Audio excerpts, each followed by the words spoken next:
5 مباريات كانت كفيلة للنادي الأهلي والكابتن عماد النحاس لإحراز العلامة الكاملة، 5 مباريات ب15 بوينتس ب15 هدف باستقبال مرمى 5 أهداف، 5 مباريات كانت كفيلة لعودة الروح للنادي الأهلي ولاعيبة النادي الأهلي، وده كان شيء فارق جدًا وواضح في الملعب، بعد ما اللعيبة افتقدت الروح في أيام مارسيل كولر في نهاياته إلى إن اللعيبة بترجع تاني عندها روح، تحول فظيع في أداء إمام عاشور في الفترة الأخيرة وتحرر من ضغوط، وهدف ولا أحلى وهدف عالمي جدًا بشماله، الراجل شغال بشماله ماشي، بيمينه ماشي، الراجل يتصدر ويعتلي قمة هدافي الدوري.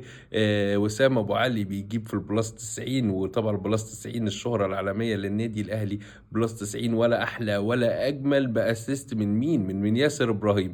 ياسر إبراهيم في خلال الماتشين دول لو خدنا الدوري هو العلامة الفارقة بالفوز بالدوري، هو وكابتن عماد النحاس طبعًا، لأن في الفترة الأخيرة الأداء غير الروح غير. شكرًا ياسر إبراهيم، شكرًا عماد النحاس، شكرًا لعيبة النادي الأهلي، ولكن عايزين نقول أو ننتقد حملات التشويه اللي هي بتنول كابتن عماد النحاس، خصوصًا إن كابتن عماد النحاس أحرز العلامة الكاملة من 5 مباريات.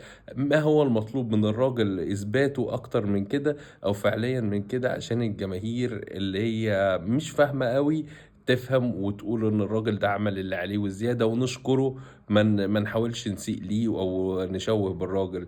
النادي الأهلي في الصدارة، النادي الأهلي بيفصله عن بطولة الدوري، البطولة المحببة للجماهير، والبطولة اللي بتحب بالفعل النادي الأهلي، نقطة واحدة بس في الماتش الأخير بعيدًا عن مباراة بيراميدز أو نتيجة مباراة بيراميدز.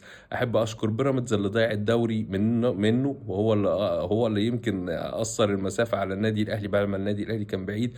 بيراميدز بالأداء العجيب المريب في ماتشين ورا بعض بيخسر، وبيثبت إن إن أهم حاجة يا جماعة الخبرات، مش أي حاجة تانية، الخبرات وإزاي إن أنت تبذل من الجهد ما يكفي، وإزاي يبقى عندك سياسة النَفَس الطويل اللي تقدر من خلالها تحقق بطولة. نادي بيراميدز آخره طموح مش بطولات.